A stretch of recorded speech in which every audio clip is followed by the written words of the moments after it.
আসসালামু আলাইকুম। আমি আজকে আপনাদের সামনে যে জমিটি নিয়ে কথা বলবো সেটি হচ্ছে, এটার লোকেশন হচ্ছে উত্তরখান। উত্তরখান সরকারপাড়া জামে মসজিদের পাশে কিন্তু জমিটি, এই যে দেখতে পাচ্ছেন সামনে সামনে যে মুখটা পেয়েছে এইটি দেখতে পাচ্ছেন। এই শুধু মুখ না, ওই পাশেও আমি দেখাবো একেবারে এই পাশেও কিন্তু মুখটা অনেক বড় একটা মুখ পেয়েছে।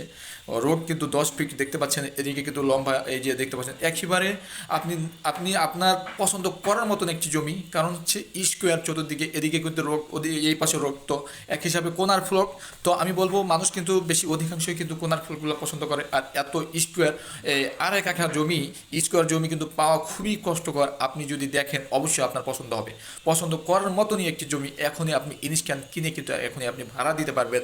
কারণ হচ্ছে ভিতরটা কিন্তু বালু কিন্তু একবারে 10 ইঞ্চি পর্যন্ত কিন্তু বালু কিন্তু ভরা করা আছে।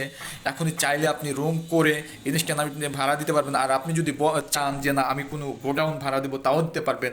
তো আমি বলবো যারা উত্তরখানে বালুর মাঠের আশেপাশে যারা, হ্যাঁ, জমি ক্রয় করতে চান তাদের জন্য কিন্তু এটি কিন্তু একটি লাভজনক একটি জমি।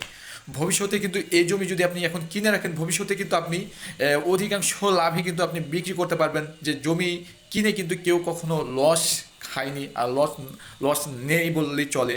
কারণ হচ্ছে যে এক সময় কিন্তু এই জমি কিন্তু এই দামে কিন্তু আপনি ক্রয় করতে পারবেন না।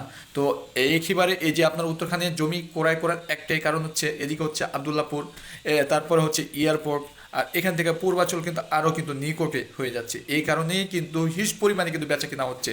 আর উত্তরখানের রোড কিন্তু কাজ দেখবেন চলমান। সবাই জানে যে উত্তরখানে এত পরিমাণে রোগের কাজ চলতেছে, আপনি না দেখলে বুঝতে পারবেন, না আসলে বুঝতে পারবেন। এই উত্তরখান 2-3 বছর পরে কিন্তু এই উত্তরখান থাকবে না। কারণ কি, এই উত্তরখান একেবারে পরিবর্তন হয়ে যাবে। তো আমি বলবো যারা আড়াই কাঠার জমি ক্রয় করতে চান তারা এটি দেখতে পারেন, অবশ্যই দেখলে পছন্দ হবে। তো ঠিক আছে, ভালো থাকবেন, সুস্থ থাকবেন, আসসালামু আলাইকুম।